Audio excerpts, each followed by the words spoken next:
Greetings all, this is Hairy Nick, how you guys going? It's time for another X-Wing spoiler article. This is a new classic. A look at the T-70 X-Wing for the Resistance faction. Now, the Resistance faction is coming out as part of Wave 2, alongside the First Order and the Mining Guild tie for the Scum faction. And there's already a lot of rumours floating around the internet that this is going to drop sometime in November, but we've not seen anything official from FFG. I just want to encourage you guys that are noticing this and sort of getting really hyped. Generally, I recommend not giving too much credence to these things. A lot of online retailers and that kind of thing sort of have to give a release date of some kind. They want to get your pre-release dollars. So just take this all with a grain of salt. I'm still very much expecting this to all come out in December. But in the meantime, we've got some cool articles to look at. So, the T-70 X-Wing. Now, we already had a few things revealed about this from the first Resistance article we had. This spread here showed us a few things. We had the new dial. We know that it comes with the tech slot. Interestingly, none of the quick build cards actually have tech slots on them for some reason. Also, we have here confirmed the pilot Elo Atsi, which was not shown in this article. What was shown in this article was this quick build card as well, which includes Jess Parva. And again, this was a pilot that was not revealed. But apart from that, all these pilots that we can see on the various spreads and quick build cards and all the upgrades are now revealed, so we can take a look through what they do. And before we talk about anything else, I just want to bring up Poe Dameron again, because this is a card I'm constantly during this video going to be referring back to quite a lot. Poe Dameron is an Initiative 6 ace with basically the old version of Push the Limits built into his card. This is going to be a very powerful effect. It's not going to come cheap, but I'm very confident, and I say this having not even seen the points, that this is going to seriously make waves in the meta. And because of that, we have to have a look at the effectiveness of certain upgrades that go alongside with him. And indeed, this article does show us a few things. Before we talk about anything else, let's have a look at an upgrade that goes on every single T-70, the S-foils. And I'll actually show you here on the screen the T-70 S-foils on top and below the T-65 S-foils, which is the X-Wing on the Rebellion faction. Now, these are essentially the same things, apart from the fact that the closed S-foils gives the T-70 the barrel roll and the T-65 the boost. However, barrel roll or boost, whatever the ship gains from the closed S-foils, it has the other already on its action bar regardless. So basically, T-65s and T-70s can barrel roll and boost quite effectively, which makes both of the frames highly adaptive. The key difference between these is the closed foils on the T-65s loses you a dice on your primary attack. It does on the T-70 as well, but not if your opponent is inside your bullseye firing arc, and this is really significant. Again, talking about Poe Dameron, because we have an Initiative 6 ace that has a lot of agency to reposition thanks to this card, thanks to another card we'll be talking about soon. So getting ships inside his bullseye firing arc, in fact, is not really a tall order. In fact, in many scenarios, it's quite simple. If he's brawling in close range, he'll definitely pull it off. But even at long range, if he's fighting against large ships, I think this is just very realistic. And it goes a long way to negate a lot of the downside on this card. The reason I'm talking about Poe in particular is because he's Initiative 6. And while this is indeed upside on all the T-70 pilots, it's more upside on the pilot that is absolutely most likely to fly last. Let's have a look at the upgrades that were revealed in this article. We have here the Black 1 title for the T-70 X-Wing. A noticeable difference with the design on this card as opposed to its first edition counterpart is it has no requirements on the pilot initiative. It has one charge and gains you the slam action on your action bar. After you perform a slam action, lose one charge, then you may gain one ion token to remove one disarm token. If your charge is inactive, you cannot perform the slam action. In other words, it's a one-off. But it's a slam action with a lot of potential upside. Being able to take an ion token instead of that disarm token, you're basically just switching out the effect there, is awesome because you get to attack the same round you slammed. As we can see here with the example in the article, this can set up some really very unique and explosive arc dodging. It just seems really awesome. Now, do bear in mind that an ion token is a lot of downside for an ace. You probably don't want to have to deal with your opponent blocking you after you do this. You basically want to use this as a haymaker. You want to make sure that you pretty much take your opponent's ship off the board when you do this. You want to try try and negate a lot of that downside if you choose to take that ion token. But alternatively, do remember that you don't have to take the ion token. You can choose to take the weapons disabled token instead. So if Poe Dameron's trying to run away from your opponent's ships, he can do that. There's flexibility here. Aces like flexibility. It is a one-off effect. It's a very interesting, powerful one-off effect. So I'll be curious to see how much this card cost. I don't really know how to quantify this kind of effect in my own head. I'm thinking maybe 3 or 4 points. But next up we have the Astromech's BB-8 and the BB Astromech. And like the other named astromechs we've seen, like R2-D2 and the R2 Astromech, for example, it's basically the named astromech, which is a one-off. It has the more powerful ability. Unlike R2-D2 and R2 Astromech, you're not just getting one less charge. The ability itself is a little bit less adaptive. The BB Astromech cannot get a boost.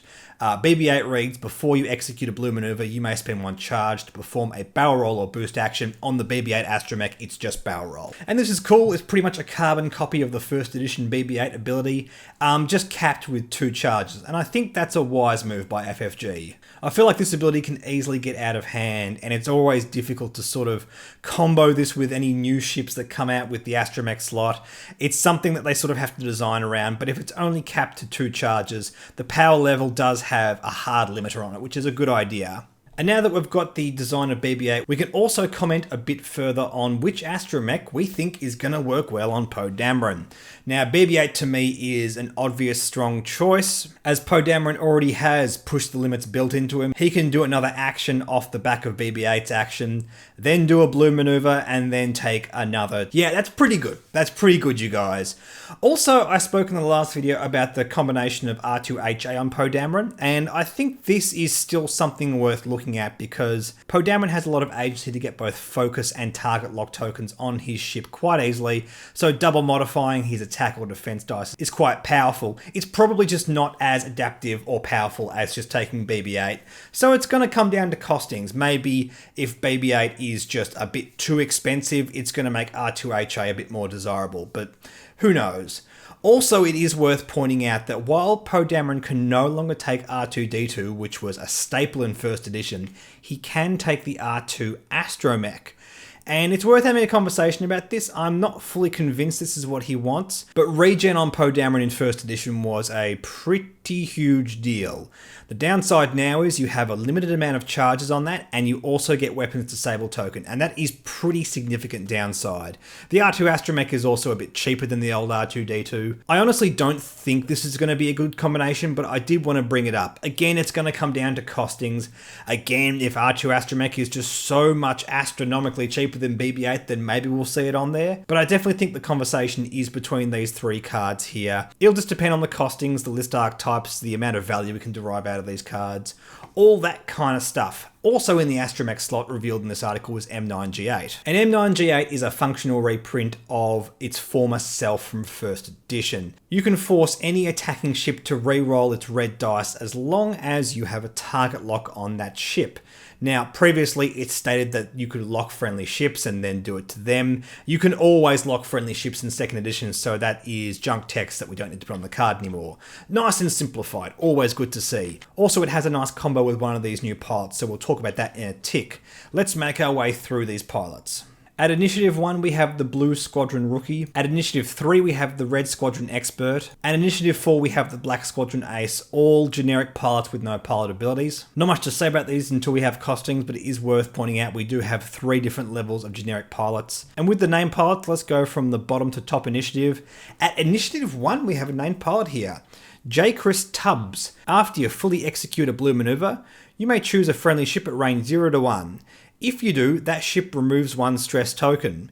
It's worth pointing out that he has a nice little combination with BB-8 or just a generic BB Astromech, which also wants to get you doing blue maneuvers, so there's a bit of extra value to derive out of those situations which you already want, which is kind of cool. But I'm quite curious about this. It's almost like an AP5 kind of effect, although AP5 can no longer be flown alongside T-70s. Yeah, alongside other T-70s, if you want to sort of rip out those Talon rolls and take off the stress, could have a bit of value here. Might be a nice efficient build with a BB Astromech. If you're using the BB Astromech to do barrel rolls, you have a little bit more agency to make sure you stay within range 1 of your friendlies. It's a bit weird how it's specified 0 to 1. If you have fully executed a blue maneuver, there's no way you can be at range 0 of another ship. But whatever, clarification never hurts. At Initiative 2, we have Lieutenant Bastion, which was previously revealed on the spread. After a ship at range 1 to 2 is dealt a damage card, you may acquire a lock on that ship. And this is what I was talking about with M9G8. I kinda don't really love the idea about using M9G8 on your friendly ships if you're having to manually take target locks. It feels like a pretty big cost having to go down those actions just to get those bonuses. Sure, if you're making it work turn after turn, that's really cool, but that's not always going to happen. With Lieutenant Bastion, you get locks for free.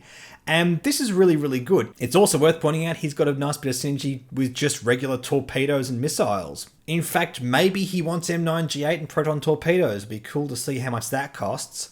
But basically, this is really cool. At Initiative 2, he's often going to be one of the last ships to shoot. You want that to happen because you want him to be able to use the target lock he just got. If your other T-70s around him are pressuring your opponent, getting damage cards across, he can sort of put the foot on the gas and just sort of help you win a bit more. Alternatively, if you're using M9G8 defensively, he can get a target lock on a friendly ship and then that ship can punch a bit harder as well. There's a nice bit of flexibility here, and I think this is a pretty solid design. Up to Initiative 3, we have Joff Sea Striker. After you lose 1 shield, gain 1 evade token. Another ship that's hard to focus fire. Interesting. I don't think this is a particularly awesome ability. Doesn't have any really obvious build arounds. Maybe if you had a BB Astromech, you could have kind of like a ace-ish build. I don't really like trying to make aces out of Initiative 3 ships.